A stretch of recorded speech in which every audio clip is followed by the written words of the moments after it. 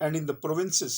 to assist the commissioner and the election commission in the discharge of their functions।